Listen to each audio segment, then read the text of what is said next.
जहां भी देश का धन होगा उसमें सबकी भागीदारी होगी, चाहे प्राइवेट सेक्टर हो। जंतर मंतर पे धरना हुआ, वो खाली जंतर मंतर पे नहीं था, हर नागरिक के दिल में धरना था। देश को हिसाब किताब लेना है सभी हाई कोर्ट और सुप्रीम कोर्ट से भी। अरे प्राइम मिनिस्टर, तुम्हारा 5 किलो राशन नहीं चाहिए, किसानों को तुम्हारा 6,000 रुपये नहीं चाहिए, नौटंकी बंद करो। देश के हर सिटीजन को भागीदारी चाहिए। अभी अमित शाह का बहुत गलत आदत हो गया कि पब्लिक पर फायरिंग का ऑर्डर देना।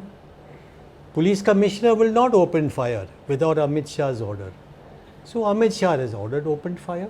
तो Amit Shah is irresponsible person playing with the lives of people. Open fire like that. ये पैलेट गन सबसे खतरनाक गन है।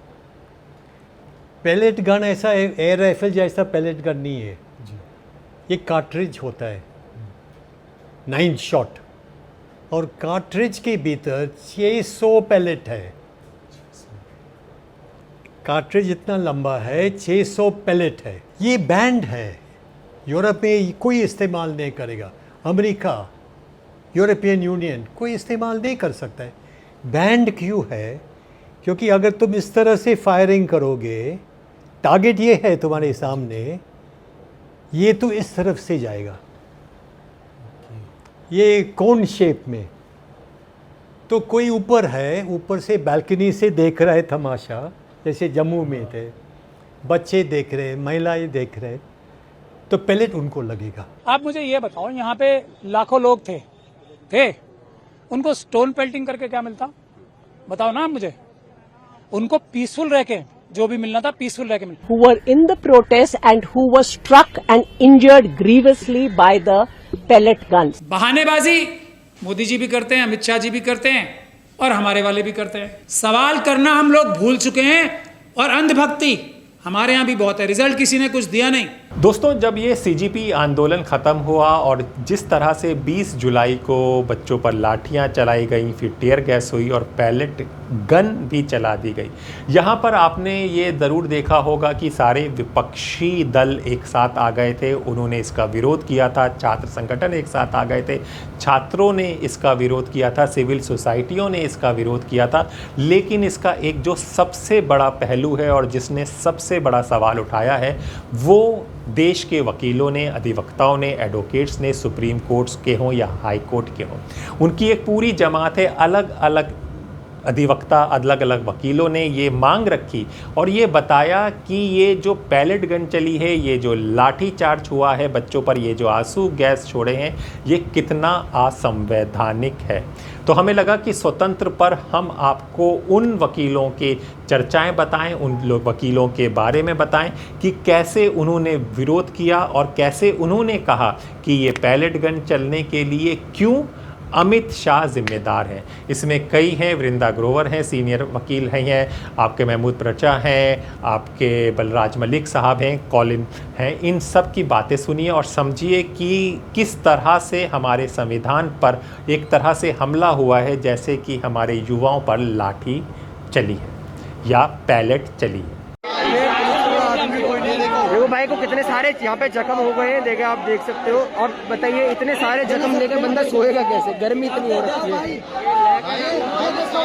जहां भी देश का धन होगा उसमें सबकी भागीदारी होगी, चाहे प्राइवेट सेक्टर हो।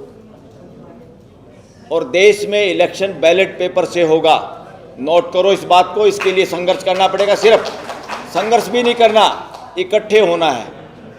और इकट्ठे होने के लिए जितने लोग बैलेट पेपर से चुनाव चाहते हैं, मेरा उनको सबको निमंत्रण है कि सब इकट्ठे हों। प्रेस क्लब के अंदर एक सांझी प्रेस कॉन्फ्रेंस करें, जिसमें हाथ ज्वाइंट हैंड्स के साथ ये करें कि अगला इलेक्शन देश के अंदर बैलेट पेपर से होगा, इस तरह का। और या तो चुपचाप इसका फैसला करे इलेक्शन कमीशन और गवर्नमेंट, अदरवाइज जंतर मंतर पे और देश में हर जगह धरना होगा, ये घोषणा करेंगे। इसके बिना बात बनेगी नहीं, क्योंकि जो लोग बैलेट पेपर से, चुनाव से डरते हैं, वो आपका साथ नहीं देना चाहते, देश का साथ नहीं देना चाहते। देश चाहता है, जब देश चाहता है तो पार्लियामेंट को फॉलो करना चाहिए। पार्लियामेंट अगर फॉलो नहीं करती तो समझो पार्लियामेंट में मदारी के बंदर बैठे हैं। वो इससे साबित होता है। मुझे बहुत आश्चर्य हुआ, रविदास जी की जयंती पे मैंने बीजेपी में आरक्षित सीटों से जीते हुए नुमाइंदे सिर पे मटके टेक के वो काम करते दिखाई दिए जो देश में पाखंडी लोग करते हैं। तो इससे पता चलता है देश किधर जा रहा है, देश को किधर ले जा रहे हैं। ऐसे जनप्रतिनिधि इंडिपेंडेंट हैं या उनको मदारी का बंदर कहोगे आप। इसमें अब इफ एंड बट की बात नहीं, देश पहली बार जागरूक हुआ है, इकट्ठा भी हुआ है। पहले क्यों नहीं होता था? क्योंकि एक मीडिया के भरोसे रहता था जो गोदी मीडिया था, हमेशा गोदी मीडिया था। वो उसने कभी देश के लोगों तक इन्फॉर्मेशन नहीं पहुंचने दी। उसकी कमी की वजह से लोग कभी इकट्ठे नहीं हुए। पहली बार देश में युवा जो इकट्ठे हुए, ये क्या वजह थी? क्योंकि असल में देश सारा का सारा तंग आया हुआ है और देश अंगड़ाई ले रहा है। देश अपने तरीके से अब इस देश को चलाना चाहता है। पार्लियामेंट में बैठे हुए लोग झूठे नारों के आधार पे सत्ता में हैं, झूठे नारों के आधार पे। देश के अंदर परिवर्तन पूरा देश चाहता है और देश जो चाहता पार्लियामेंट उसको करना नहीं चाहती। अभी भी जो जंतर मंतर पे धरना हुआ, वो खाली जंतर मंतर पे नहीं था, हर नागरिक के दिल में धरना था, पूरा देश। और सबसे पहले शांतिपूर्ण जितने प्रोटेस्ट होते हैं, कानून है देश का और संविधान का ये मैंडेट है कि उसमें सरकार के सारे अंग, सारे राज्य के अंग उसमें भागीदारी करें, सपोर्ट करें। सुप्रीम कोर्ट को और दिल्ली हाई कोर्ट को चाहिए था इमीडिएट सुओ मोटो एक्शन लेना, उन्होंने नहीं लिया। इससे उन्होंने देश के साथ गद्दारी की। सरकार में बैठे हुए या पुलिस के जितने लोग हैं, इंटेलिजेंस के जितने लोग हैं, उनको संविधान के तहत काम करना है। किसी सरकार को सत्ता में बने रहने के लिए उनका सहयोग बिल्कुल नहीं करना। संविधान स्पष्ट कहता है इसमें, वो किसी के घरेलू नौकर नहीं है। हमारी पुलिस, पैरामिलिट्री और इंटेलिजेंस एजेंसी जिसका लगातार दुरुपयोग हो रहा है। लोग चाहते भी नहीं थे, इस तरह का अंकुश लगाया हुआ है, इस तरह के कैमरे, इस तरह की फोटोग्राफी होती है और फिर आदेश देते हैं जिसको पुलिस वाले को, किसी को एसएचओ बने रहना है, किसी को प्रमोशन लेना है, किसी को कमिश्नर बनना है, या कमिश्नर बनाते भी ठेकेदारी दे के हैं कि तुम्हें कमिश्नर बनाएंगे, ये काम करना होगा। जैसे गुंडों को हायर करते हैं, किसी गुंडे को फिरौती दे के हायर करते हैं, उसी तरह से इस देश के अंदर अव्यवस्था चल रही है कि किन लोगों को किन पदों पे लाना है। उनके पास पहले कंडीशन होती है कि तुम ये गलत काम हमारे कहने से करोगे, और जो यस करते हैं दबाव में, वो देश के दुश्मन हैं। इसलिए ऐसे सारे कर्मचारी, ऐसे सारे पुलिस और पैरामिलिट्री के लोग, ऐसे इंटेलिजेंस एजेंसी के लोग, उन सब से निवेदन है पूरे देश की जनता की तरफ से कि आप इनके षड्यंत्रों का शिकार ना हो। आप स्पष्ट जवाब ना दे सकते हो तो कम से कम अपने तौर तरीके से इसको इग्नोर करिए। इस देश की कोई भी कोर्ट तुम्हारा बाल बांका नहीं कर सकती अगर तुम देश के साथ हो तो। अब बल्कि देश को हिसाब किताब लेना है सभी हाई कोर्ट और सुप्रीम कोर्ट से भी, और देश की इस अंगड़ाई को, इस बात को सुप्रीम कोर्ट और हाई कोर्ट समझ गई हैं। उनकी भाषा बदल गई, आप देखते होंगे कुछ कुछ भाषा बदली है, पूरी नहीं बदली। अभी घुमा फिरा के बात हो रही हैं, घुमा फिरा के नहीं, पूरी सीधी बात करनी होगी। जो सीधी बात नहीं करेगा, जो देश के लोगों के मौलिक अधिकारों की सुरक्षा नहीं करते, उनमें बढ़ोतरी नहीं करते, उन लोगों को मंत्री संतरी सीएम पीएम होने का कोई नैतिक अधिकार और संवैधानिक अधिकार नहीं है। जनता चाहे तो उनको 5 साल से पहले खदेड़ सकती है। इसको सरकार गिराना नहीं कह सकते। सरकार गिराना जब होता है जब आप षड्यंत्र करके खुद बनना चाहते हो और दूसरे को गिराना चाहते हो। जब देश बेईमान भ्रष्टाचारी लोगों को पदों से हटाना चाहती है। अरे एक 10वीं 12वीं पास लेडी बनाई थी पहले इन्होंने शिक्षा मंत्री, जो देश में संस्कार का ठेकेदार बने हुए हैं, चरित्र निर्माण के ठेकेदार बने हुए हैं। नारी वंदना की बात करते हैं, एफिडेविट में अपनी पत्नी का नाम बताता है प्राइम मिनिस्टर, और उस बहन बेटी को आज तक प्राइम मिनिस्टर की हाउस की शक्ल नहीं दिखाई। प्राइम मिनिस्टर का हाउस प्राइम मिनिस्टर उसके परिवार के लिए है, अकेले किसी सांड के लिए प्राइम मिनिस्टर हाउस नहीं है। हकीकत है ये। इंडिया जैसे देश में और आरएसएस जिसकी ठेकेदारी लेता है कि हम संस्कारी लोग हैं, हम इज्जत करते हैं औरतों की, इससे पता चलता तुम कितनी इज्जत करते हो। आरएसएस को डूब के मर जाना चाहिए कि प्राइम मिनिस्टर की वाइफ को प्राइम मिनिस्टर पर दबाव डाल के प्राइम मिनिस्टर हाउस में नहीं ला पाए। देश चाहता है ये यशोदा बहन प्राइम मिनिस्टर हाउस में रहे। अपनी माँ को प्राइम मिनिस्टर हाउस में ला के कोई बड़ापन का काम नहीं किया प्राइम मिनिस्टर ने, घटिया काम किया। अरे माँ बाप अपने बच्चों के साथ रहते हैं या नहीं रहते बताइए? देश को किसी को इतराज था क्या कि उसकी माँ रहे? तो माँ बच्चों को बिगाड़ती है क्या? माँ वहाँ रिश्वत मांगती क्या? माँ वहाँ दलाली कर लेती क्या? तुम जानबूझ के ड्रामा कर रहे हो। माँ नहीं लाए, पत्नी नहीं लाए, फलानी नहीं लाए, देश के ठेकेदार बने घूमते हो। कोई लाल पीले कपड़े पहन के मुख्यमंत्री करके हम तो सेवा कर रहे हैं। काहे की सेवा कर रहे हो तुम? आध्यात्मिक आदमी हो, हिंदू मुसलमान करते हो, डूब मरो। इस तरह के नालायक नेता जितने भी हैं देश के अंदर। और साथियों, अब ये भाषा करना छोड़ दो आप। ये चाहिए, वो चाहिए, फलाना चीज चाहिए नहीं, मालिक आप हैं, ये होगा भाई। ये कौन सी भाषा में अभी फंसे हुए हो आप? और सोशल मीडिया को बचा के रखना। देश के ज़्यादा से ज़्यादा बच्चे सोशल मीडिया का इस्तेमाल सीखो, देश के लिए पत्रकार बनो, अपने समाज के लिए पत्रकार बनो। देश का संविधान चाहता है 145 करोड़ लोग एक परिवार की तरह रहें। क्या परिवार की फीलिंग दे रहे हैं सरकार? क्या देश को जुड़ने दे रहे हैं परिवार की भांति? जिस दिन फीलिंग जैसा मेरा अपना परिवार है 5-10 लोगों का, वही मेरा 145 करोड़ लोगों का परिवार है, वही मेरा 600-800 करोड़ धरती के रहने वाले लोगों का मेरा परिवार है। जिस दिन शिक्षा और जो सो कॉल्ड रिलीजन है, जो ठेकेदारी कर रहे हैं मानव जाति को बचाने की, संस्कार देने की, मैं उनको भी उलाहना देता हूँ कि तुम जोड़ नहीं पाए लोगों को। कोई हिंदुओं का ठेकेदार बना घूम रहा है, कोई मुसलमान का, कोई ईसाई का, कोई सिखों का, कोई फलाने का। अरे इंसानों के ठेकेदार कहाँ हैं भाई? मानव जाति के ठेकेदार कहाँ हैं? मानव जाति का ठेकेदार है तो यूनाइटेड नेशन का चार्टर है, और भारत के परिवार का कोई चार्टर है, वो इंडिया का कॉन्स्टिट्यूशन है जो देश को जोड़ के रखना चाहता है। यहाँ समानता का ये मतलब नहीं है कि मैं भी 5 रुपये कमाऊँ, मेरा भाई भी 5 रुपये कमाए। नो, यहाँ समानता का मतलब समान अवसर। देश की इकोनॉमी के अंदर देश के लोगों को हर कोई कमा के खाना चाहता, हर कोई कमा के खाने में सक्षम है, कोई भीख नहीं मांगना चाहता। अरे प्राइम मिनिस्टर, तुम्हारा 5 किलो राशन नहीं चाहिए, किसानों को तुम्हारा 6,000 रुपये नहीं चाहिए। नोटंकी बंद करो।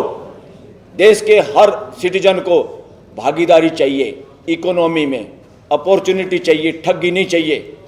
जज कैसे लग रहे हाई कोर्ट सुप्रीम कोर्ट में, उस ठगी में भागीदारी चाहिए। पार्टियों में टिकट कैसे मिलते हैं, उसमें भागीदारी चाहिए जनता को। कितने आम लोगों को पॉलिटिक्स में आगे आने दिया? सारी पार्टियों ने भ्रूण हत्या करी देश के युवाओं की।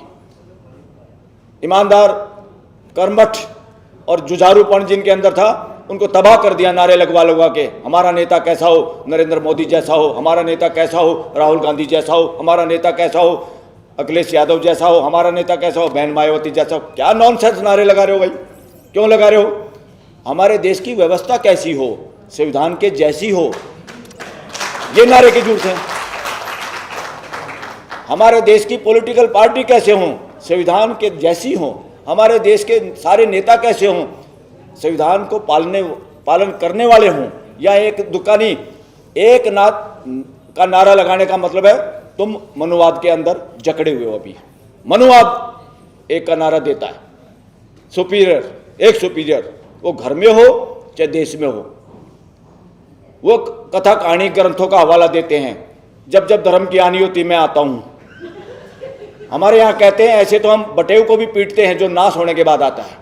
किसके भरोसे हो भाई? नपुंसक मत बनाओ समाज को कि एक मसीहा आएगा देश को बचाएगा। ये मसीहा तो बैठे यहाँ पर, कौन सा मसीहा भाई? ये सारे चीज़ों को छोड़ दो और स्पष्ट कहना पड़ेगा अब, शर्म छोड़ दो। किसी की रिलीजियस भावनाएं अगर आहत होती है तो आहत हो तो उसको अपना कंट्रोल करे कि थोड़ी सी बात कही नहीं पत्नी ने, वो पति का ब्लड प्रेशर हाई हो गया। बेटे को थोड़ी बात कही ना माँ बाप ने, उसका ब्लड प्रेशर हाई हो गया। तो हमारा ब्लड प्रेशर है क्या है ये भाई? जीना आता है कि नहीं आता? इसलिए धार्मिक भावनाओं के नाम पे इस देश में आवाज़ दबाने की जो कोशिश हुई उसको जूते मारो, उससे मत डरो। उसमें कोई डराने की कोशिश करता है तो इस देश के वकील अब इतने जागरूक हैं, इतने सक्षम भी हैं और इतने अड़ने वाले भी हैं कि उस मामले को धराशायी करेंगे। ये गोरख धंधा इस देश के अंदर चल रहा है। देश के अंदर बोलने की आज़ादी इतनी कम हो गई तो हम कैसे कहें सुप्रीम कोर्ट ठीक काम कर रही है? हम कहेंगे सुप्रीम कोर्ट देश के साथ गद्दारी कर रही है। मेरे देश का बोलने की आज़ादी, मेरा देश डरा हुआ है। बोलने की आज़ादी 180 देशों में 162वां रैंक है हमारा रैंक। तो कौन बदमाशी करा? हमारे देश का पदक तालिका में खेलों में इतने कम पदक आते हैं और वो भी 1-2 स्टेटों के लोग इज्जत बजाते पूरे देश की, बाकी तो नहीं। सारा का सारे ठग ठोर जो कह रहे ना कि भाई बदनाम कर दिया, पहले कह रहे थे मोदी को बदनाम कर दिया राहुल गांधी ने कि मोदी ऐसे ही होते हैं सारे मोदी, उसके पीछे लगे थे लठ लेके। और जज तक भी, जजों की जिसने फैसला दिया उसकी प्रमोशन कर दी बैकडोर से। वो तो सुप्रीम कोर्ट में जब लोगों ने आवाज़ उठाई तब उसको कहा इसको वापस फेंको वहीं पे जहाँ से था। ये इस तरह का सौदा चल रहा है देश के अंदर। तो साथियों, आपस में जुड़े रहना, कम्युनिकेशन और आडंबर से बाहर आना। जब तक खांचों में फिट रहोगे, जब तक खुद डिवाइड रहोगे, और तब तक ये लोग आपको शिकार आपका करते रहेंगे। खांचों से बाहर आओ। रिलीजन का खांचा, जाति का खांचा, अक्षत्रवाद का खांचा, अरे मानस का तो कोई खांचा ही नहीं इन्होंने छोड़ा इस देश के अंदर। मानव जाति का खांचा कहाँ भाई? हम जयंती मनाते हैं रविदास जी की, कबीर जी की, हम गुरु नानक जी का नाम लेते हैं, इधर उधर और बहुत सारे नाम लेते हैं। अरे भाई, उन असूलों पे चलते हैं कि नहीं चलते? उन बातों को मानते कि नहीं मानते?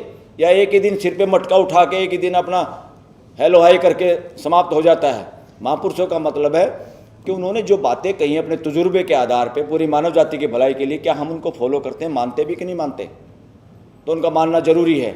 दूसरा, इसको पक्का ठान लो, ये जो जंतर मंतर पे होता इससे बड़ा सारी पॉलिटिकल पार्टियों से पूछो, कांग्रेस से पूछो, बीजेपी से, सपा से, ए टू जेड सबसे पूछो भाई इसके लिए संघर्ष कब करोगे।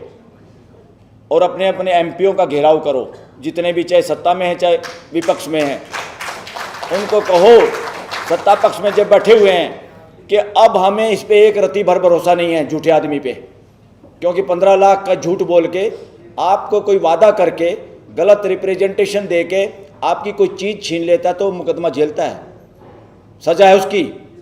चीटिंग, फ्रॉड, वो चीटिंग फ्रॉड किया था प्राइम मिनिस्टर ने जब कहा था 15-15 लाख दूंगा, सबको लगाया था भाई आएंगे कुछ ना कुछ तो आएंगे, 15 नहीं आए तो 10 आ जाएंगे। तो इतनी बड़ी ठगी मारी। ये कोर्ट आज़ाद होती इस देश की, जजों में दम होता तो वो अंदर होता इसी झूठ पे। और किसी की अरे गहरे नत्थु प्यारे किसी की भी पॉलिटिशियन की हिम्मत नहीं होती देश के सामने झूठ बोलो, झूठ बोलो और वोट लो। एक दो आदमी को क्यों चीज़ें बेची जा रही हैं?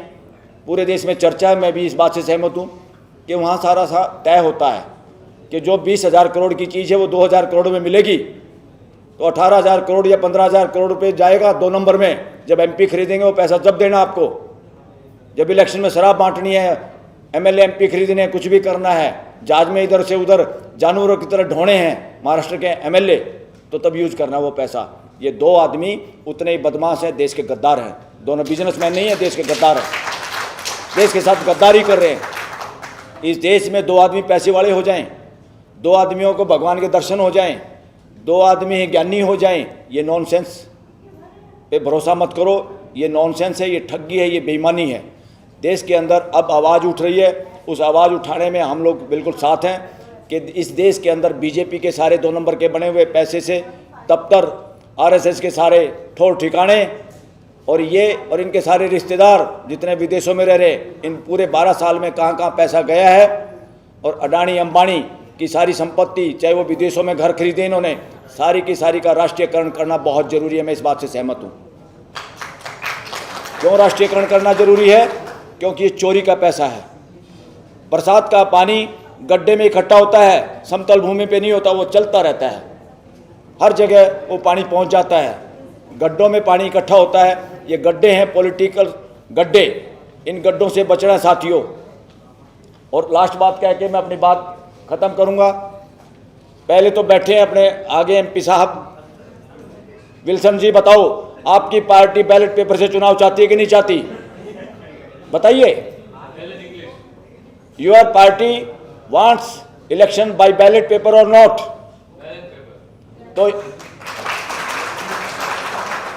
तो विल्सन जी हमारे सीनियर एडवोकेट साथी हैं, राज्यसभा के एमपी भी हैं, ये कह रहे हैं हमारी डीएमके पार्टी बैलेट पेपर से चुनाव चाहती है। अगर चाहती है तो सारी पॉलिटिकल पार्टियों को इकट्ठा करो आप लोग और इसके लिए प्रेस कॉन्फ्रेंस करो कि हम बैलेट पेपर से चुनाव चाहते हैं। हम अपने जितने साथी हैं जो पॉलिटिकल पार्टियों में नहीं हैं, मैं मेरे जैसे जितने भी लोग हैं, अभी मिस्टर प्राचा भी थे यहाँ पे, सब लोग जितने बैलेट पेपर से चुनाव चाहते हैं उन सबको इकट्ठे करने की जिम्मेवारी मैं लेता हूं और हम शीघ्र ही प्रेस कॉन्फ्रेंस में उन सबको इकट्ठा करेंगे। इकट्ठा करके कहेंगे कि देश बैलेट पेपर से चुनाव चाहता है, तुरंत फैसला करो, नहीं करो तो इलेक्शन कमीशन का घेराव होगा, देश की पार्लियामेंट का घेराव दोबारा होगा और पूरा देश इसमें शामिल होगा। थैंक यू वेरी मच साथी। देर से आए, माफी चाहता हूं, इसमें कोई शक नहीं है। माफी की बहुत सारी अनकंडीशनल माफी है, लेकिन वजहें भी बहुत हैं। उसमें जो जिस तरीके से ये आंदोलन के चल रहा है, प्रधान साहब का इस्तीफा और ये सब, और आरएसएस और बीजेपी के लोगों से बात करेंगे, ये मेरा विरोध था इस मुख्य बात से। लेकिन एक बात की जिम्मेदारी हमने पहले दिन से ली थी कि अगर पुलिस के अधिकारी, कुछ अधिकारी जो क्रिमिनल्स हैं पुलिस की शक्ल में आएंगे, तो ये हमारी जिम्मेदारी है, हमारे वकीलों की जिम्मेदारी है कि हम उनको प्रोटेक्शन दें और उस हर अपराधी पुलिस के रूप में आए हुए को सजा दिलवाएं। वही जिम्मेदारी निभाने आए हैं और हम आज आके चले नहीं जाएंगे, अब हम रोज आएंगे। लेकिन आंदोलन में हमारा कोई सलाह ले तो अच्छी बात है, लेकिन हमारी कोई सलाह नहीं है, हमारी एक लिमिटेड जिम्मेदारी है, हम लोग वो निभाएंगे, एक तरीके से सुरक्षा कवच बनेंगे। बाकी हमारी यही अब करने आए हैं। सोशल मीडिया पर तमाम वीडियोस वायरल हो रही है, एक तरफ आप कह रहे हैं कि पुलिस के गुंडे वहां पर मौजूद, पुलिस के गुंडे नहीं कह रहा हूँ, पुलिस की शक्ल में गुंडे जो हैं। और साथ ही ये कि सोशल मीडिया पे भी स्टोन पेल्टिंग की वीडियोस भी वायरल है काफी। स्टोन पेल्टिंग ये पहली बार हो रही है। स्टोन पेल्टिंग जो आरएसएस और बीजेपी के कार्यकर्ता जो आते हैं, आप मुझे ये बताओ, यहाँ पे लाखों लोग थे, उनको स्टोन पेल्टिंग करके क्या मिलता? बताओ ना मुझे। उनको पीसफुल रह के जो भी मिलना था, पीसफुल रह के मतलब अपने पैर पे कुड़ाली खुद मारेगा कोई? अरे वो पढ़े लिखे लोग हैं। अब तो ये भी नहीं कह सकते ना कि ये मुस्लिम महिलाएं बैठी हैं, ये SC ST के जो अनपढ़ लोग हैं वो बैठे हैं। ये लोग मतलब जो काम कर ही नहीं सकते, तो उन लोगों के ऊपर भी झूठे इल्जाम लगते थे, इनके ऊपर भी लग रहे हैं। लेकिन यहाँ सबूत और ज्यादा है कि मतलब सबसे अच्छा जो इनके लिए काम हो रहा है कि पीसफुल तरीके से यहाँ 10 लाख आदमी इकट्ठे हो गए, उसमें ये खुद ही अपने गुब्बारे में सुई मारेंगे। मतलब अमित शाह साहब के पास इतना कम दिमाग रह गया अब, मोदी जी के पास तो जितना है ही, कुछ तो और नया सोचते। वो एक ही फॉर्मूला सब जगह लगेगा, ये लोग कर ही नहीं सकते। और ये जो अपराधी हैं पुलिस की शक्ल में या आरएसएस और बीजेपी की शक्ल में, वो कभी अपराध ना करें, ऐसा नहीं हो सकता। ये लोग, इनसे बात ही करना इसलिए हम मना करते हैं, ये अपराधी हैं, क्रिमिनल्स हैं, इनकी जगह सिर्फ जेल है, इनसे बात ही क्यों करनी है? अभी आपने यहां भी देखा ना, जो ईमानदार पुलिस ऑफिसर थे, अमित शाह साहब का कितना दबाव होगा उनके ऊपर कि बस पानी मत पीने दो इन्हें। शायद प्यास में आए, प्यास से डर के चले जाएं लोग वापस। ये कोई इंसानियत का काम है या एप्स्टीन वालों का काम है? ये एप्स्टीन मानसिकता है सिर्फ। तो लेकिन ये लोग तो पढ़े लिखे लोग हैं ना, ये लोग अब आ गए हैं, तो ये थोड़ी चले जाएंगे प्यास से डर के या भूख से डर के। और हमारी जिम्मेदारी है थोड़ी बहुत, आज शुरू होते ही निभा दी है। ये सब, ये कोई इनको तंग ना करे, ये खाने पीने को ले जाने में पुलिस इन्हें अपराध ना करे इनके साथ, ये जिम्मेदारी लेने तो आए हम, उतनी है। उसके आगे तो इनके हवाले है। स्टेज पे भी हम लोग नहीं जाएंगे, हम नीचे ही रहेंगे, इनके हवाले है। ये जो करें, हमारा काम लिमिटेड है, वो हम करेंगे। देखिए ये बड़ी स्पष्ट बात है कि अगर कोई भी ऐसे बंदूक चलाता है, पैलेट गन के द्वारा किसी की इंजरी करता है, तो निश्चित रूप से ये अनुमति तो कोई देता है ना। हाँ, अगर कोई कहता है कि SDM ने अनुमति दी, तो क्या हमारे गृह मंत्री ने कहा कि SDM ने गलत किया? आज तक कोई बयान आया गृह मंत्री का? नहीं आया ना। क्यों है चुप गृह मंत्री? इससे साफ जाहिर है कि उनकी सहमति से ही ये हुआ है। अदरवाइज वो कहते कि SDM ने गलत काम किया है। एक तरफ तो भाजपा कह रही है कि कोई ऐसा हुआ ही नहीं, कोई पैलेट गन चली ही नहीं, भाजपा के कई लोगों ने ये बात कही ना, फिर जब साबित हो गया कि चली, जब राहुल गांधी ने दिखा दिया कि उनके मुखड़े पे, आंख में बैलेट गन है, बॉडी पे इंजरी है, तो इनको मानना पड़ा। और फिर गृह मंत्री चुप क्यों है? ये सवाल उठता है ना। इसलिए राहुल गांधी ने कहा कि ऑब्वियसली उनकी सहमति है और उनको जिम्मेदारी लेनी पड़ेगी। इसलिए वो हाउस में नहीं आ रहे, न तो हाउस में आते हैं, न बयान देते हैं, न कहते हैं कि ये गलत हुआ, तो ऑब्वियसली उनकी सहमति है। ये लोकसभा में बिल जो पास हुआ, राज्यसभा में टेबल होना, आप एचआरडी मिनिस्टर रहे हैं, इस बिल से क्या आगे भविष्य में पेपर? देखिए ऐसा है कि आप हाथी की पूंछ पकड़ रहे हो। अरे आप बिल पास कर रहे हो किसके लिए? कि दंडित होना चाहिए। इसका मतलब आप मान रहे हो कि पेपर लीक होगा? मान रहे हो ना कि दंडित तभी करेंगे ना कि पेपर लीक होगा। तो आप एक बात तो मान गए तो पेपर लीक होगा, लेकिन सुधार इसका यह है कि शिक्षा की व्यवस्था में बदलाव आना चाहिए। उसके बाद में कोई चर्चा नहीं है, उसके बारे में कोई बढ़ोतरी नहीं हुई। जो फंड है, जो इन्वेस्टमेंट है एजुकेशन सेक्टर में, वो 4% से कम है, 6% होना चाहिए। बाकी देशों में 9-10% है। बेरोजगारियां, इसलिए तो युवा लोग जंतर मंतर में। ये केवल पेपर लीक की बात नहीं है, ये जो ढांचा बना रहा है हिंदुस्तान में, ये सरकार जो ढांचा बना रही है, प्रॉब्लम उसकी है। So the petition that was heard today was filed on behalf of 3 petitioners. The first petitioner is a former IPS officer, Mr. Yashovardhan Azad. The other 2 petitioners are young people who were in the protest and who were struck and injured grievously by the pellet guns. Both of them are victims of pellet gun injury. We have raised multiple issues. First of all, that on a peaceful assembly of this kind, where people are exercising the right to protest, which the court has now repeatedly said that yes, all citizens have a right to protest when they are dissatisfied. On such a protest, this kind of lethal force, which is by its very nature going to cause grievous injuries. What is a pellet gun? A pellet gun is a .12 bore shotgun. It is the cartridge which contains anything between 250 to 400 metallic pellets. When this is fired, it is going to ricochet from your body surface and there will be a spray of metallic pellets which will rupture the body, and it can go anywhere. By its very nature, it is not fit to be used in such kind of crowd dispersal.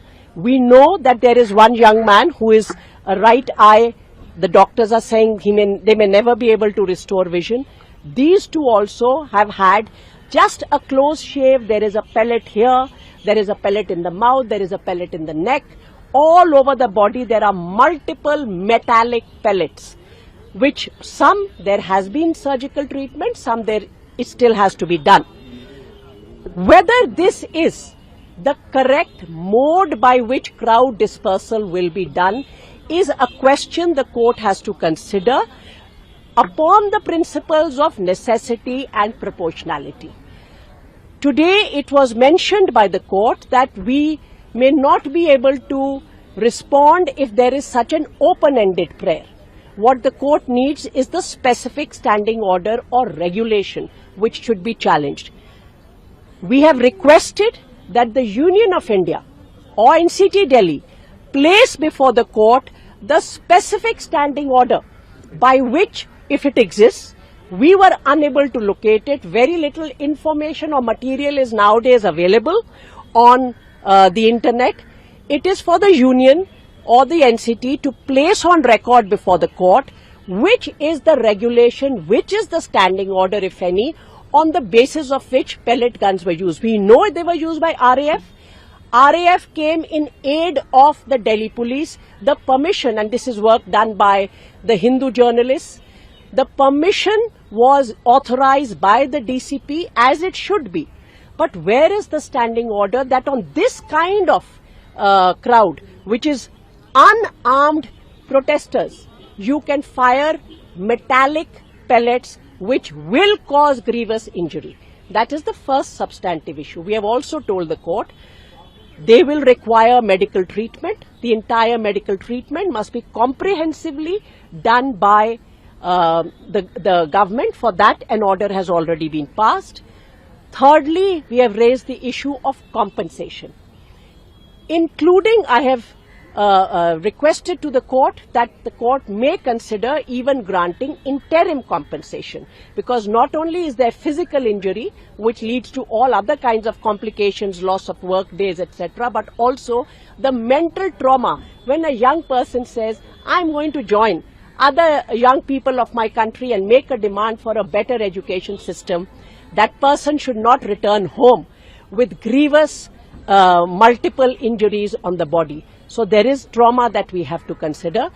The other aspect that we have brought to the attention of the court, we are still awaiting the order, but the court was agreeable to it, that what are the records to be preserved? Whatever be the mode of inquiry, etc., that the court is proposing in this, we would like records of the duty register, the weapon register, the ammunition register. These are all logbooks which are filled when any unit goes out for any action.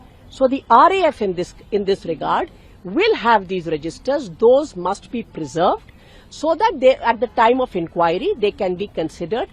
And this is also to ensure that in future, people will in this country exercise their freedoms and they as citizens. This cannot be the response. This is excessive, this is disproportionate, and this should be ruled out of the book manual which permits use of force. So what did the court do today? Has notice? The court has issued notice, and as I said, the formal order is awaited. I would be able to stay with full certainty once I've read the order of the court. But the court has definitely said that medical treatment must be provided and has passed some orders indicating preservation of records.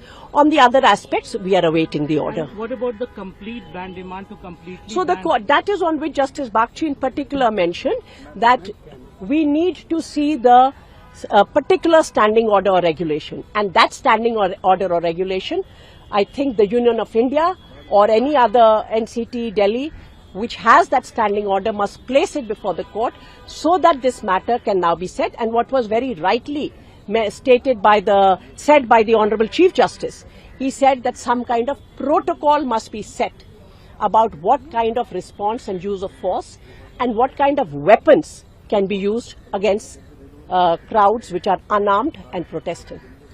बहानेबाजी Modi ji भी करते हैं, अमित शाह जी भी करते हैं और हमारे वाले भी करते हैं कि जी ये हो गया, हमने तो पार्लियामेंट में आवाज़ उठा दी लेकिन आवाज़ उठी नहीं।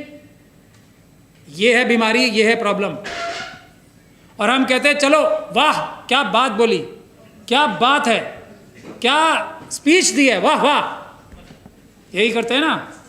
पार्लियामेंट में धुआं उड़ा दिया, यही बोलते हैं ना। हाथ में क्या आया? जीरो, बस खुश। यह है समस्या। अगर हम अपने लीडर्स को ही, क्योंकि लीडर्स भी हमारे रिलैक्स है ना, सब पता है, हमारी जो मानने वाले हैं हमें, उनके सामने हम जाके बोल देंगे जी मैं आपकी आवाज़ उठाऊंगा। अरे आवाज़ उठाने से क्या होगा, रिजल्ट कब लाऊंगा, वो हम पूछते ही नहीं, आवाज़ उठाऊंगा।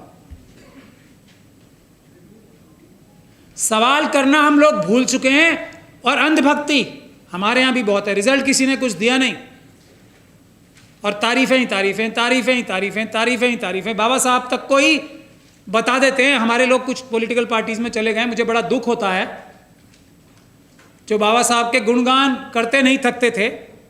मैं आपको समस्या है इसलिए बता रहा हूँ, सोल्यूशन नहीं होगा कभी भी। बड़े से बड़ा हमारा नेता कोई पॉलिटिकल पार्टी ज्वाइन कर ले तो जाके ये बताने लगता है कि जो 70 साल से पार्टी थी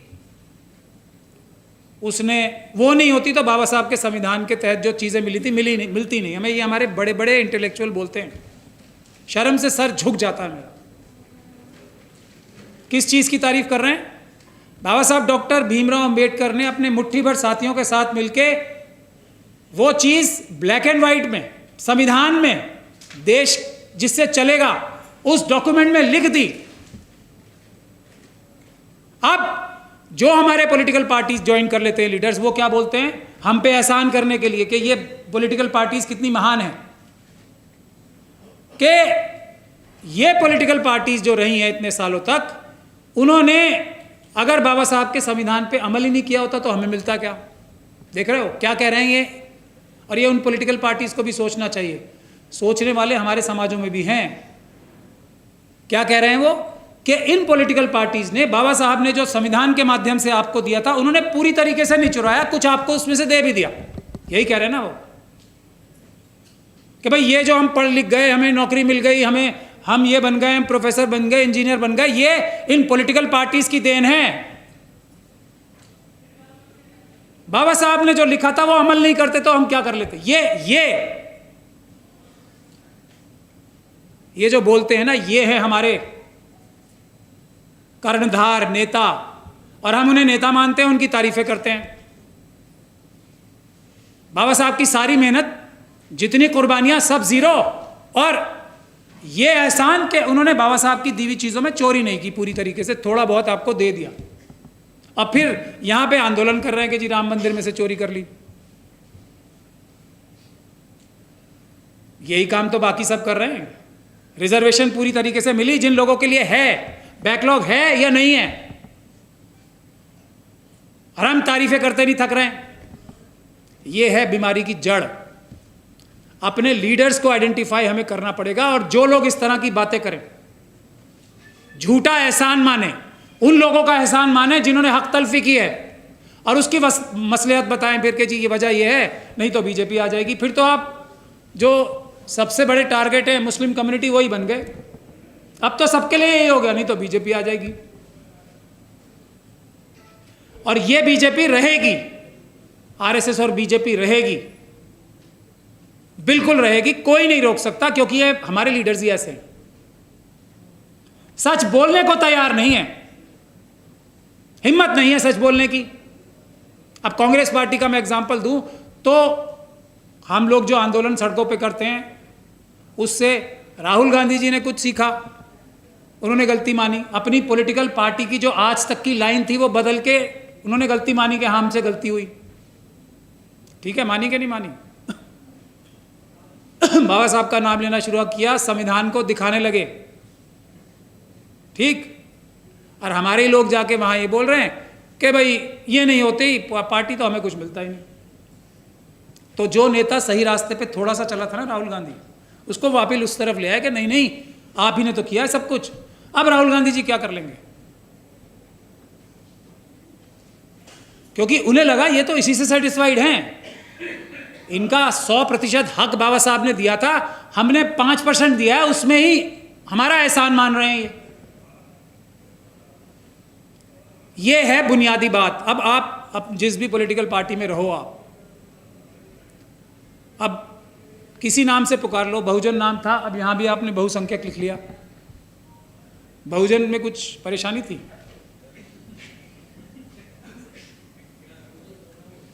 कुछ परेशानी तो नहीं थी ना? यही मतलब था। ये है, ये हमारी मानसिकता में जो ये पेच लड़ाते रहते हैं ना,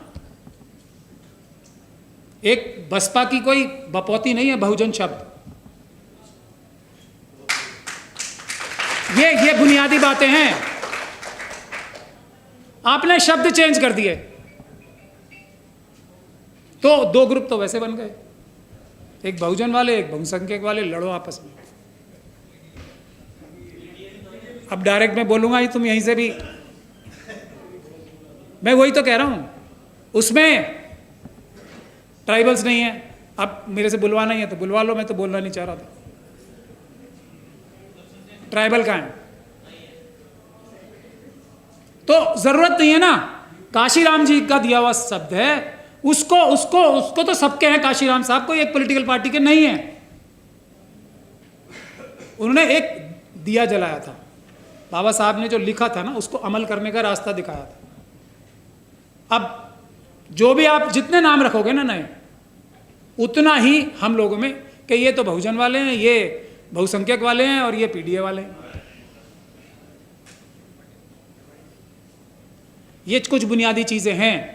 और आप जो अपने लीडर्स का क्रिटिसिज्म करते हो, मैं तो आरएसएस और बीजेपी के अलावा सभी पॉलिटिकल पार्टीज की मदद करने के लिए तैयार भी रहता हूं, तत्पर भी रहता हूं, कुछ भी मुझे करना पड़े तत्पर रहता हूं। लेकिन जो स्लीपर सेल्स हैं उसके लिए हम सब जिम्मेदार भी हैं। हमने अपने लीडर्स को पकड़ा। आप यहाँ जो भी बातें करते हो मनुवादी मानसिकता की, आपकी पॉलिटिकल सारी पार्टीज तो मनुवादी मानसिकता ही चला रही है आज भी। हर पॉलिटिकल पार्टी में स्लीपर सेल है। वो इनको थोड़ी तकलीफ होगी इस तरफ बैठे हुए लोगों को, एक दो को। जो बहुजन समाज पार्टी है उसमें सबसे बड़े आदमी तो बैठे ही हैं ना, मिश्रा जी। और हर पॉलिटिकल पार्टी में मिश्रा जी बैठे हैं ऐसे, हर में। और वो आपको कुछ करने दें तो मुझे बता देना, आपका हक आपकी पार्टी के अंदर पदों में दिलवा दें तो मुझे बता देना। और उसका नुकसान आपकी पॉलिटिकल पार्टीज को भी हो रहा है। सब पॉलिटिकल पार्टीज को इसी एक बात का नुकसान हो रहा है, बीजेपी और आरएसएस का सुपड़ा साफ हो जाएगा अगर ये स्लीपर सेल्स हटा दिए जाएं। कुछ करने की जरूरत नहीं है, कुछ करने की जरूरत नहीं है। जनता, मैं तो ये बहुत 1-2 साल से तो बोल ही रहा हूं कि बीजेपी और आरएसएस से नफरत करती है इस देश की जनता। नफरत मतलब नफरत। और वो नजर आ गया आप लोगों को। ये जो स्टेज पे बैठे थे इनके हाथ में थोड़ी रहा कुछ भी। वो नफरत तो दिल में थी सबके। आप कितनी वोटर लिस्ट के लिए चेंज कर लो, कितनी एसआईआर लागू कर दो, बचे हुए तो फिर भी नफरत करेंगे। तो बीजेपी और आरएसएस को बचाने के लिए जो सबसे बड़ा हथियार मोदी जी, अमित शाह जी के पास, आरएसएस और बीजेपी के पास है, वो है आप सबकी पॉलिटिकल पार्टीज के अंदर बैठे हुए स्लीपर सेल्स। और वो हटाना आप सब लोगों के बाएं हाथ का काम है। आप उस चीज पे काम ही नहीं कर रहे हो। कुछ नहीं होगा। बीजेपी और आरएसएस यूपी में जीतेगी, आप जितना दम लगा लो, कुछ नहीं होगा, मैं बोल रहा हूं। और अगर आप सच्चे हो अपने अपने मन से अपनी अपनी पॉलिटिकल पार्टीज के लिए, तो अपने लीडर्स को पकड़ो और निकाल बाहर खड़ो बेइज्जत करके इन स्लीपर सेल्स को। कुछ नहीं होगा। नहीं तो आप अपनी लीडरशिप से, मैं आपको बता रहा हूं, कार्यकर्ता ठीक है हर एक पॉलिटिकल पार्टी के, मैं ये बात पूरी रिसर्च करके बता रहा हूं। लीडर्स भी कमोबेश ठीक है हर पॉलिटिकल पार्टी के। अब तो ठीक हो गए, जो नहीं थे वो भी। सबके इतने डंडे और इतने जूते पड़े हैं ना, सब लीडर्स ठीक हो चुके हैं मन में।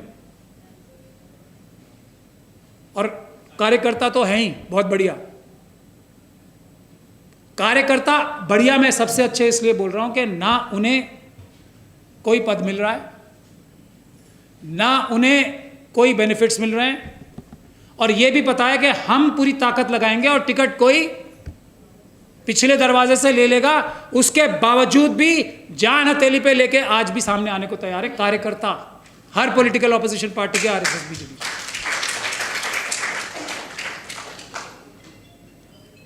अब आप लोग जिस चीज के लिए हम अपना गला फाड़ फाड़ के थक गए, हर इंडिया गठबंधन की पॉलिटिकल पार्टी ने जिस चीज को सबसे अहम माना था, और आपका भी दूसरा मुद्दा है, वो पहला मुद्दा होना चाहिए। मेरी ये बार बार निवेदन रहती है, ये सारे मुद्दे उससे कनेक्टेड हैं। ईवीएम से, पेपर बैलेट से। पेपर बैलेट हमारा देश का सबसे बड़ा, ये तो जो अभी हुआ है ना, ये क्वार्टर फाइनल है, अभी सेमीफाइनल होना है और फिर फाइनल होना है, जो कि पेपर बैलेट वापस लाने का होना है। और पेपर बैलेट का आंदोलन जो फाइनल होगा, ईवीएम हटाने का और पेपर बैलेट वापस लाने का, उसके बाद अगर वो आप लोगों ने सफल कराया तो आरएसएस और बीजेपी का नामो निशान नहीं बचेगा इस देश में। मैं ये आपको गारंटी दे रहा हूं। चिन्हित करो आप अभी से। और मैं भी पूरे देश में फीडबैक ले रहा हूं, आप लोग थोड़ी मदद कर दो तो ये आंदोलन अभी से शुरू हो जाएगा, वरना थोड़ी देर में होगा तो ज़रूर। आप लोग, मैं इसलिए कह रहा हूं कि मुझे यहाँ बहुत सारे पॉलिटिकल पार्टी के जो कार्यकर्ता समझ लो या नेता समझ लो बैठे नज़र आ रहे हैं। स्लीपर सेल्स को हटवा दो। आपकी हर पॉलिटिकल पार्टी की लीडरशिप का सबसे पहला मुद्दा वो हो जाएगा, हर पॉलिटिकल पार्टी की। और इसका जो सबसे बड़ा जो प्रॉब्लम है ना, वो भी मैं आपको बता दूं क्या है। बाबा साहब का जो सबसे बड़ा वाला अधिकार था ना, वोट, एक वोट की ताकत से किसी भी नेता और अभिनेता का कान पकड़ के जमीन पे उतार देने की ताकत, वो इस ईवीएम के जरिए से छीन ली गई है। आप कितने आंदोलन कर लो, कुछ कर लो, अगर ईवीएम नहीं हटी तो आरएसएस और बीजेपी नहीं हटेगी, नहीं हटेगी, नहीं हटेगी। और ईवीएम हटाने के लिए फिर सबसे सुरक्षित रास्ता है स्लीपर सेल्स। हर पॉलिटिकल पार्टी के अंदर जो स्लीपर सेल्स हैं उनका तो कम से कम आप बहिष्कार करके अपनी लीडरशिप पे प्रेशर बना के या जो भी करके निवेदन, नम्र निवेदन करके, हमारे वाले तरीके से, एक नम्र निवेदन होता है दूसरे तरीके से, एक हमारे वाले तरीके से कर लो, तो आप देश के लिए भी, अपनी पॉलिटिकल पार्टी की भलाई के लिए भी, अपनी पॉलिटिकल पार्टीज की लीडर्स की भलाई के लिए, संविधान बचाने के लिए, आरक्षण ये जो सरकारी धन से पोषित सभी निजी संस्थानों में है, आप लोग पहले ये जो निजी संस्थान बने क्यों थे? आरक्षण खत्म करने के लिए तो बने थे, देश को एक और नए तरीके से लूटने के लिए तो बने थे। आप ये इसमें आरक्षण लोगे वो कोई तीसरी चीज शुरू कर देंगे, उसमें आरक्षण लोगे चौथी चीज शुरू कर देंगे, उसको पकड़ो। और अब जो आखिरी में 2-4 मिनट और मैं अपनी बात खत्म करूंगा बोल के, बाबा साहब के संविधान के अनुरूप 3 चीज़ों को एम्फिसेज किया गया है देश और संविधान बचाने के लिए। और संविधान जब ही बचेगा जब उसका फायदा आम जनता को डेली लाइफ में होगा, वरना संविधान नहीं बचेगा। मैं आपको बता रहा हूं, संविधान नहीं बचेगा जब तक संविधान का फायदा जो बाबा साहब ने संविधान में निहित किया है वो आम जनता को अपनी डेली लाइफ में रोज नहीं मिलने लगेगा, तब तक संविधान नहीं बचेगा। आज हम थोड़े दिन के लिए किताब बचा लेंगे तो किताब को फिर जलाया जाएगा, जैसे बाबा साहब ने मनुस्मृति जलाई थी। वो बदला तो लेंगे वो। तो उसके लिए 3 चीजें थी, पक्ष, विपक्ष और सिविल सोसाइटी। पक्ष और विपक्ष दोनों फेल हो चुके हैं, इसमें किसी को कोई शक रहना नहीं चाहिए। पक्ष तो बेईमानी कर ही रहा है, विपक्ष उस बेईमानी को रोकने में पूरी तरीके से नाकाम है। बहानेबाजी कितनी कर लो उससे हमें मतलब नहीं है और होना भी नहीं चाहिए। आप किसी को लीडर मानो, उसके वादे सुनो, उसने जो वादे किए हैं मैं ये काम खत्म कराऊंगा, वो नहीं करा पा रहा तो फेलियर है। जैसे मोदी जी फेलियर है वैसे ही लीडर ऑफ द ऑपोजिशन भी फेलियर है, क्योंकि वो मोदी जी की बेईमानियों को रोकने में नाकाम हैं। फिनिश, इसके आगे कुछ नहीं। तीसरी चीज है सिविल सोसाइटी। जब ये दोनों पक्ष विपक्ष फेल हो जाएं, मिल जाएं, ये मैं आपके विवेक पे छोड़ चुका हूं, फेल ही हो गए या मिल ही गए, तो सिविल सोसाइटी है जो इन दोनों के खिलाफ जाके एक तीसरी लाइन बना के एक असली जो डेमोक्रेसी है ना, और उस डेमोक्रेसी में जो असली कार्यकर्ता होगा वही जीत के आएगा। क्योंकि आजकल आप किसी पार्टी को जिता भी दोगे तो कुछ हो रहा है फायदा। बस आखिरी 2-3 बातें कह रहा हूं मैं।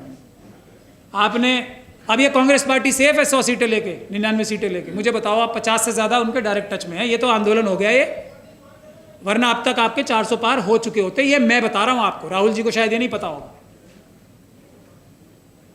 400 पार उनके हो गए थे अगर ये आंदोलन इस तरीके से आरएसएस और बीजेपी के हाथ से नहीं निकल जाता, उनकी प्लानिंग के बाहर नहीं हो जाता। आप लोगों को चुन के भेजोगे ना, वो उन लोगों को ही तोड़ लेंगे। टीएमसी तो बहुत मजबूत पार्टी थी, क्या हशर किया। रास्ता सिर्फ और सिर्फ यही है, सिविल सोसाइटी को पक्ष और विपक्ष दोनों पे लगाम रखनी पड़ेगी। आप लोगों को जेन्युइन लीडरशिप, कोई फर्क नहीं पड़ रहा। अब इस बात को भूल जाओ कि ये पॉलिटिकल पार्टी है, इसके 100 एमपी होंगे, 150 होंगे तो वो टूटेंगे नहीं। वो सब मिथ्या खत्म हो गई ना, अब तो कोई शक नहीं रह गया किसी को। आप 200 ले आओ, वो 200 में से भी तोड़ लेंगे, 150 तोड़ लेंगे वो।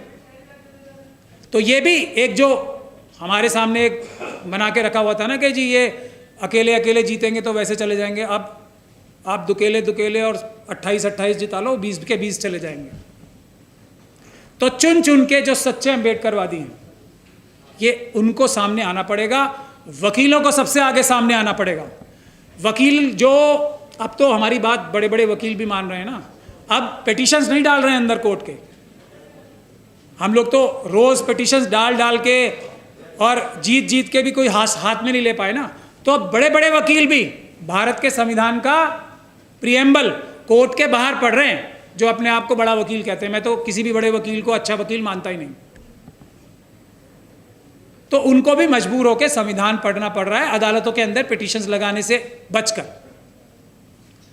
तो बस मुझे यही कहना है, स्लीपर सेल्स को टारगेट बनाओ और अपने अंदर से सिविल सोसाइटी के अच्छे अच्छे लोग चुनो। वकीलों को सबसे आगे रहना पड़ेगा। आप लोग आंदोलन आंदोलन और आंदोलन करो।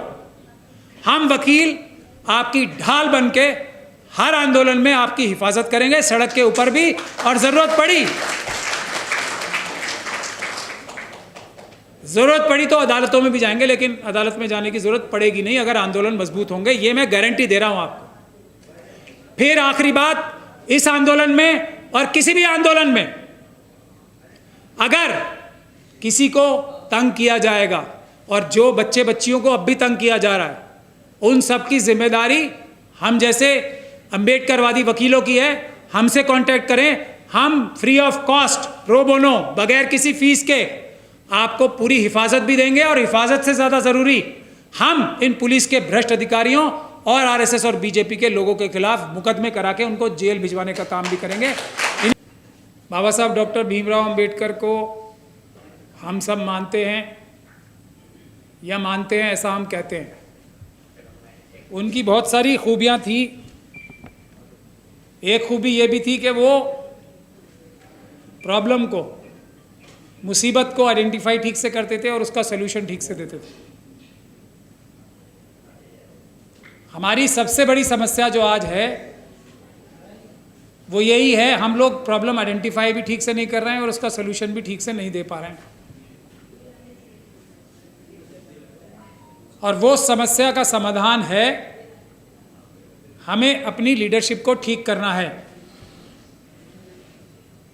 अगर हम अपनी लीडरशिप ठीक नहीं कर पाए, और ये सबसे आसान काम है, लीडरशिप अगर हमारी ठीक नहीं होगी, जो कि ठीक नहीं है, किसी भी हमारे समाज जो है, शेड्यूल कास्ट, शेड्यूल ट्राइब, मुस्लिम, सिख, क्रिश्चियन, बौद्ध और पिछड़ा वर्ग, अति पिछड़ा वर्ग, किसी की भी लीडरशिप ठीक नहीं है। ये सबसे बड़ी समस्या है, और इस समस्या का समाधान ज़्यादा मुश्किल नहीं है। लीडर मानना बंद कर दो। हम अगर मोदी जी को, हम लोग और आप लोग जो भी बोलते हैं तो लाठी पड़ती है, गोली, ये सब होता है ना, उससे भी ज़्यादा कारगर चीज़ अगर कोई है तो हम अपने लीडर्स से सवाल करें। हम मोदी जी को बोलते हैं जी तुम फेलियर हो, तुमने देश भेज दिया, ये कर दिया, वो कर दिया। जो हमारे लीडर हैं, जो विपक्ष के नेता हैं या दूसरे नेता हैं, वो भी तो फेलियर हैं। वो इन बेईमानों को, लुटेरों को, चोरों को रोकने में नाकाम है, ये उनका फेलियर नहीं है। कुछ लोगों ने पत्थर फेंका वगैरह, वो नॉट इवन 1%, 100 में से एक निकलेगा। और वो लोग भी ऐसे थे जो पुलिस ने खुद लाया, और बीजेपी लोगों ने खुद लाया, आरएसएस के लोगों ने खुद लाया, थोड़ा हंगामा करने के लिए, हमेशा करता है। सीए एनआरसी का एजिटेशन में 20-25 लोग थे हमेशा, सब लोग शांत है, और वे लोग मोटरसाइकिल को तोड़ेगा, फिर गाड़ी का ग्लास को तोड़ेगा, फिर पत्थर फेंकेगा। तो ये ट्रबल मेकर है, और मेरे ख्याल से ये सारे लोग हैं, ये सरकार के तरफ से है और ये पुलिस के तरफ से है। ये पैलेट गन सबसे खतरनाक गन है। पैलेट गन ऐसा एयर राइफल जैसा पैलेट गन नहीं है, ये कार्ट्रिज होता है, 9 शॉट, और कार्ट्रिज के भीतर 600 पैलेट है। कार्ट्रिज इतना लंबा है, 600 पैलेट है। ये पैलेट जैसा यूरोप में अगर कभी नहीं यूज़ होता है ये, लेकिन कभी कभी कुछ देशों में रबर कोटेड होता है तो उसका इंजरी कम होता है, लेकिन इंडिया में मेटल पैलेट गन 600 पैलेट, ये बैंड है। यूरोप में कोई इस्तेमाल नहीं करेगा, अमेरिका, यूरोपियन यूनियन कोई इस्तेमाल नहीं कर सकता है। बैंड क्यों है? क्योंकि अगर तुम इस तरह से फायरिंग करोगे, टारगेट ये है तुम्हारे सामने, ये तो इस तरफ से जाएगा, ये कोन शेप में।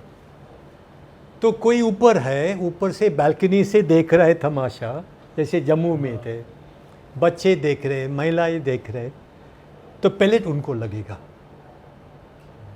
कोई दूध खरीदने वाले लोग, तो ये वो जम्मू का उदाहरण था, वो दूध खरीदने के लिए गया, एजिटेशन यहाँ चल रहा था, उसने ऐसे क्रॉसिंग कर दिया, ओपन फायर किया इधर, उसको मारा। इनडिस्क्रिमिनेट इसको कहते हैं, हिंदी में क्या शब्द है? मतलब कि वो एकदम से फैल जाता है, लेकिन इनडिस्क्रिमिनेट मतलब कोई टारगेट नहीं होता है, कोई निशाना नहीं है, निशाना नहीं, पूरा पब्लिक को लगेगा। अब आपको लगेगा ये जैसे उन लोगों को ने बताया कि पहले तो मामूली चीज़ है, छोटा सा, हाँ, इससे जान से नहीं मारते या जान से इंजरी नहीं हो सकता है। लेकिन पैलेट गन अगर समझो 25 फीट के अंदर से फायरिंग किया, जैसे ये खड़ा है, ये मर सकता है। वो बड़ा कार्ट्रिज है। सेकेंडली आंखें में चला जाता है। Main thing of pellet gun, blind people, blind, it goes into the eye pellet, और रोटेशन होता है, रोटेशन होते हैं आंखों के अंदर। तो पैलेट का असर कैसा पड़ता है? वो आंख के अंदर जाता है और वो रोटेशन होता है, पैलेट का रोटेशन होता है। और रोटेशन करने का मकसद ये है कि सारी चीज़ें जो अंदर है, आंखों के अंदर, रेटिना, आइरिस, वो सारी चीज़ें ख़त्म हो जाता है। तो ब्लाइंड नहीं होगा तो ऑलमोस्ट ब्लाइंड हो जाएगा। और जम्मू एंड कश्मीर में ये रिपोर्ट ऐसा आया कि 30% इंजरीज़ बच्चों पर थे, 30% इंजरीज़ बच्चों पर है, ब्लाइंडनेस, नियर ब्लाइंडनेस वगैरह, and deaths are many in Jammu and Kashmir. इसलिए जम्मू एंड कश्मीर में इसको बंद किया ना। अगर जम्मू एंड कश्मीर में बंद किया तो किसने इजाज़त दिया कि दिल्ली का पीसफुल प्रोटेस्ट में यूज़ करो? Only one person can give that permission, Amit Shah. अभी अमित शाह का बहुत गलत आदत हो गया कि पब्लिक पर फायरिंग का ऑर्डर देना। Police commissioner will not open fire without Amit Shah's order, so Amit Shah has ordered open fire. Amit Shah ने ऑर्डर दिया पैलेट गन का। How did he give?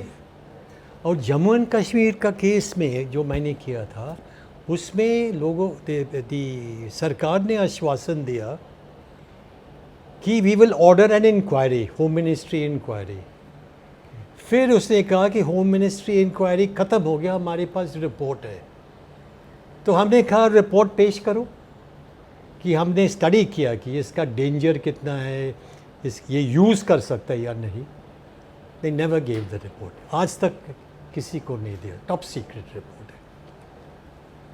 तो Amit Shah is irresponsible person, playing with the lives of people. Open fire like that. तो ये ज़रूरी था कि जब एक आंदोलन होता है और जब एक हमारे संविधान पर एक हमला होता है, संविधान को असुरक्षित होने लगता है, तो इस तरह की फोर्स आती है जो सच में हकीकत में आपको बताती है। नहीं तो ये आजकल डिजिटल मीडियम का ज़माना आ गया है, कुछ भी प्रचार हो जाता है, कुछ भी प्रसारण कर दिया जाता है और फिर राजनीति बता दी जाती है। अगर कोई राजनेता ये बताता है कि अमित शाह साहब को इस्तीफ़ा देना चाहिए, लेकिन यहाँ पर सारे वकील और सीनियर एडवोकेट ये बता रहे हैं कि क्यों ज़रूरी है अमित शाह का इस्तीफ़ा और किस तरह से आंदोलन को ख़त्म किया गया, किस तरह से पैलेट गन चली, किस तरह से लाठीचार्ज हुआ और किस तरह से आंसू गैस छोड़े। तो हमें लगा कि ये सब बताना आपको ज़रूरी था कि स्वतंत्र की यही एक चाहत है कि आप लोगों तक सही से सही खबर पहुँचे। दा स्वतंत्र।